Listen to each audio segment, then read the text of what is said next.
you ever just scroll on TikTok and find these awesome anime edits and think, ooh, maybe I should watch that? Meow, meow. Meow. This week I decided to do another anime challenge where I only watch detective anime. Some of my favorite animes do come from the mystery genre. I love Erase, Durara, Black Butler, and I'm currently watching Shoshimin, which is also a mystery high school slice of life anime. But for this challenge, I really wanted to try seeing only detective anime. Thanks to that TikTok edit, I decided to start with The Millionaire Detective Balance Unlimited. The Millionaire Detective Balance Unlimited centers on Daisuke Kanbei, a wealthy and eccentric detective with an unlimited budget. Partnered with the principled and diligent Haru Kato, Daisuke uses his vast resources to solve crimes in the most extravagant ways possible. Their contrasting approaches to justice often leads to tension and comedic moments. But together they tackle complex cases that require both Kato's dedication and Kanbei's unconventional methods. With a blend of action, humor, and mystery, the series explores themes of wealth, power, and the true meaning of justice.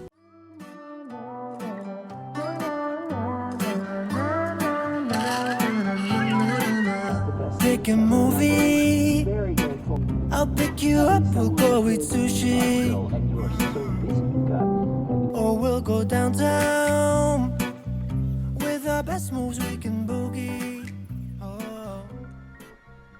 Update, I've watched 6 episodes of The Millionaire Detective, and what I like about it is I like the beginning, the first episode, and I think episode 4, where they kind of spend time together. I like Daisuke as a character, and he's like that cool vibe, very like 007. I don't like Kato, which is the other guy, and I feel like the show has like a weird flow to it because it doesn't feel like it's connecting, but it also doesn't feel like episodic as I would want to. You know, like in other detective shows or police shows, like you have a case like every week, and I like episodic shows, but it doesn't feel like that, but it also doesn't feel like a continuation of a story. There are 11 episodes, so I'm a little bit over the halfway point. We'll just keep chugging along.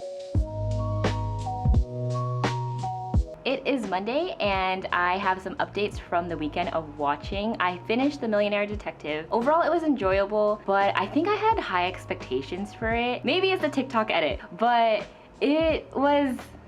in the middle, it was boring. I liked the beginning. The middle, I didn't really like. And the end, I like it once it finishes the arc of Daisuke's family. I really wish that there was more interaction between Daisuke and Kato because I just felt like they were not working together as much. You have Daisuke who throws money and tries to solve his case, and Kato is more of by the books, a sense of justice. And like that's why their dynamics make sense and what makes it fun, like the typical opposites attract or make a great team. But I didn't get it till the very end, and I kind of wish there was more, and maybe there's gonna be a season 2 and we'll get more of that. Just overall, I was a little bit disappointed. He didn't use his like Batman like rich powers as much as I thought he would. Like he did in the beginning and he does it towards the end, but you don't really see it, and that's where like I just feel like it fell short. And the other thing is because I'm like going into detective anime, I'm expecting more like either episodic or like mystery in it, but I feel like this was more like a spy show, something more like Spy X Family, heavily more like Great Pretender. Like this one reminded me a lot about Great Pretender, even though Great Pretender is about like heists. Highly recommend that one. The art style is really cool, and I like the art style of like the opening for this anime. I have a mixed feeling of like if I'd recommend. It's like a sure, if you want to watch it, but I wouldn't like highly recommend it. Last night I also started another one, the second detective anime I'm watching. On Threads I asked everyone what is a good detective anime, and I had a couple people recommend Moriarty the Patriot, and that's been on my list. I've heard great things about it. Moriarty the Patriot reimagines the classic Sherlock Holmes tales from the perspective of his nemesis, James Moriarty. Set in the late 19th century, the series follows William James Moriarty, a brilliant and charismatic professor who seeks to overthrow the corrupt British nobility and bring about a more just society. Along with his brothers Albert and Louis, Moriarty uses his intellect and cunning to orchestrate elaborate schemes against the aristocracy. The series delves into themes of social inequality, justice, and revenge, offering a fresh take on the iconic rivalry between Moriarty and Sherlock Holmes.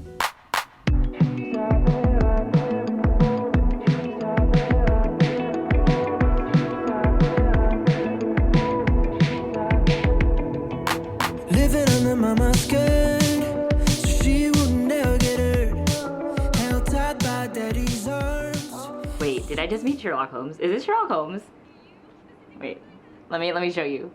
Cause he's perceptive, has like charisma. He's like deducing how he knows Moriarty's occupation. Is this not him?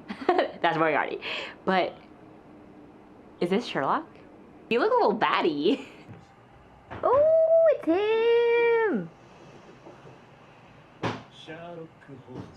Sherlock is here, and I really like the Sherlock Moriarty banter, relationship, dialogue. The scenes that they're together, I am very excited for. The first couple episodes were more background, just to understand Moriarty as a character and the reasons of what he's doing and his ideals, which is basically to overthrow the nobles because they all suck. There shouldn't be this equality just because you were born into a noble family. Finished episode 7. And I think there's 20 something episodes in total.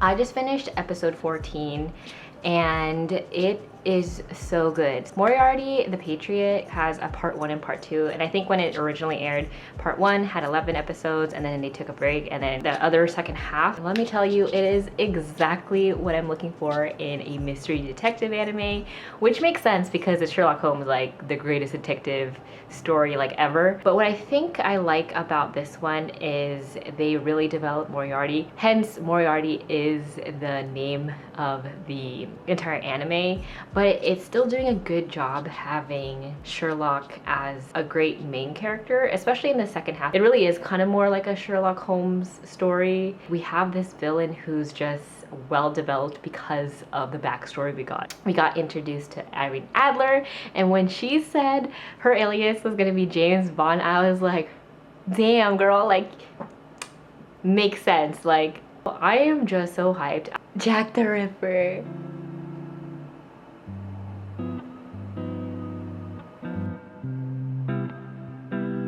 Yes.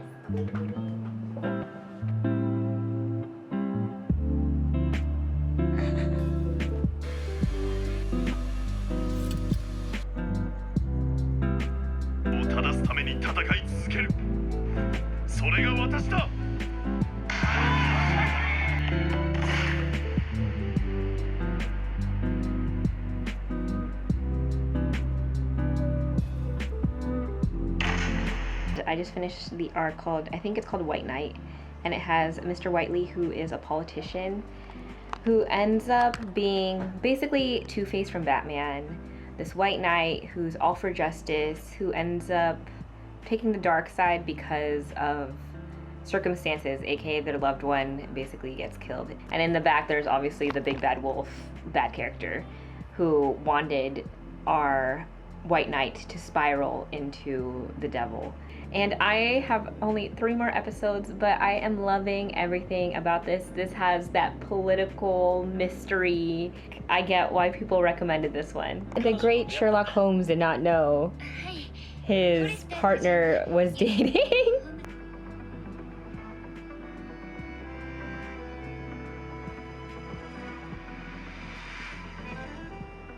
William James Moriarty. 俺はリアムを救うつもりだ。あいつの友達として。Wait, that's so cute. They're like buddies. One more episode.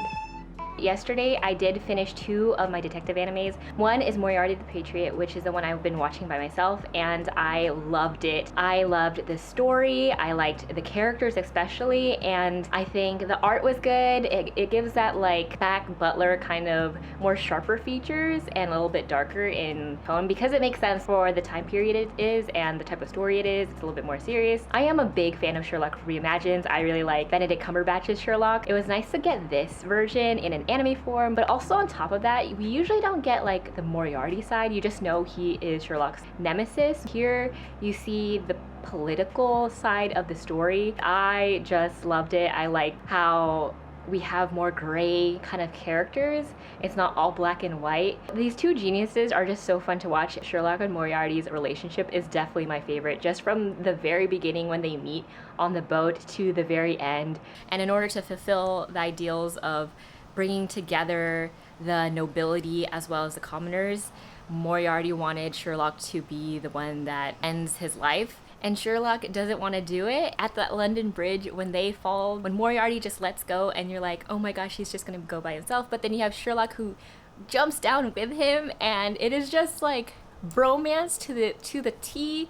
Slightly feeling BL, honestly, which I don't mind because they just have such good chemistry together. So I can't even speak because it was so good. I just really liked it. Like, you don't understand how much I really like this anime. I do hope there's a season 2, and it ends very open-endedly, which is totally fine. I think it's great how they do it. It feels complete, but I still want more. I have seen too many Dazai Sims to not pick this one. Bungo Stray Dogs follows Atoshi Nakajima, a young orphan who joins the armed detective agency after meeting the eccentric Osamu Dazai. The agency, comprised of individuals with supernatural abilities, tackles cases that are beyond the police's capabilities. Atoshi discovers he can transform into a white tiger and faces off against the sinister port mafia. With a mix of action, mystery, and supernatural elements, the series explores themes of self-discovery and the battle between good and evil. The characters, inspired by famous literary figures, add a unique twist to the story. ここどこだっけ有名変身中の記憶は全くなし蛇の心配を探す結構一心に良くする男なのだからこんなところにおったげたぜ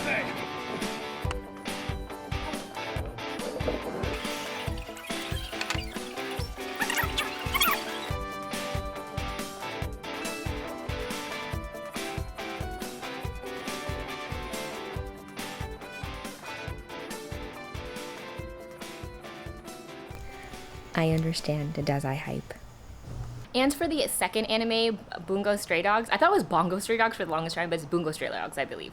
I was watching that with my husband during like our time together. We always try to have an anime that we watch together. It was good. It was enjoyable. I understand the hype of Dazai. It was a great mix of having like supernatural and some action, some mystery. It had my type of comedic relief. Characters were pretty likable. I didn't really like all the characters. There were some I wasn't a fan of, but overall it's very enjoyable. Even if you don't necessarily like everything, like there's something about this show that's really charming, and I understand why there's so many more seasons, and I'll definitely continue to watch it. At the very end, we get introduced to the leader of the Port Mafia, and it's just the beginning. This is just setting up a lot of things. Best guy Dazai / basically Gojo in another world, in another universe, reincarnated. It is good. It's good. I highly recommend it. Overall, great show. We'll continue watching. This was another recommendation from Threads, but I've also seen it on many people's top anime. Psycho-Pass is set in a dystopian future controlled by the Sybil system, which predicts criminal behavior. Rookie Inspector Akane Sinomori and her enforcer partner Shinya Kogami work to maintain order. Using special weapons called Dominators, they confront a series of crimes orchestrated by the cunning Shogo Mikushima, who challenges the system's morality. The series delves into themes of justice, free will, and the ethical implications of preemptive law enforcement, offering a gripping and thought-provoking narrative. Oh yeah, I also forgot to mention, I also started Psycho-Pass yesterday, and I didn't expect to like it so much from the first 2 episodes that I watched. But like the art style makes sense, and even though I think this one was made in like the 2012 or something when I looked it up, it is timeless. Like, even though it's an older style, it works with this futuristic detective inspector thing. And what I really appreciate about the first episode is they do a good job explaining everything and putting the groundwork for the world and the characters. Like, what the hell is Psycho-Pass? Like, they just tell you, and I appreciate it.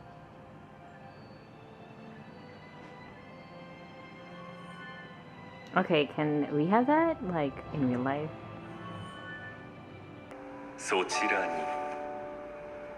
別に俺の専門は荷運びじゃないんですがね I'm on episode 7. I really like this anime. The pacing is great, the characters are complex. One of the things that I haven't liked about some of the other detective anime I've watched, they feel more like spy kind of anime and not really detective, but this one truly feels like one.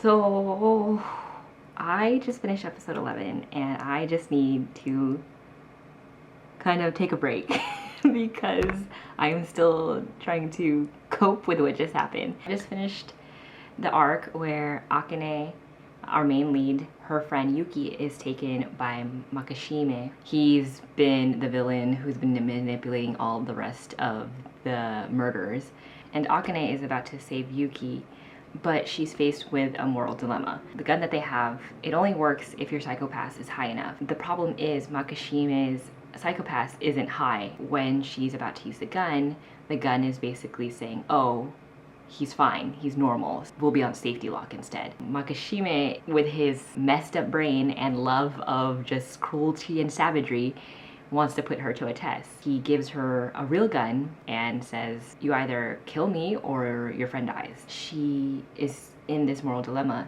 The gun isn't working, her friend is about to die. And so she has to choose, and she just goes into hysteria and doesn't know what to do because she is going to watch her friend like be unalived right there. And it's just wild because then she does see her friend die, and I was like, oh my god. Now we have our main lead who has been for justice, who's trying to do the right thing by the book, still naive or still like new, be tainted by this trauma, and now we don't know where she's gonna go.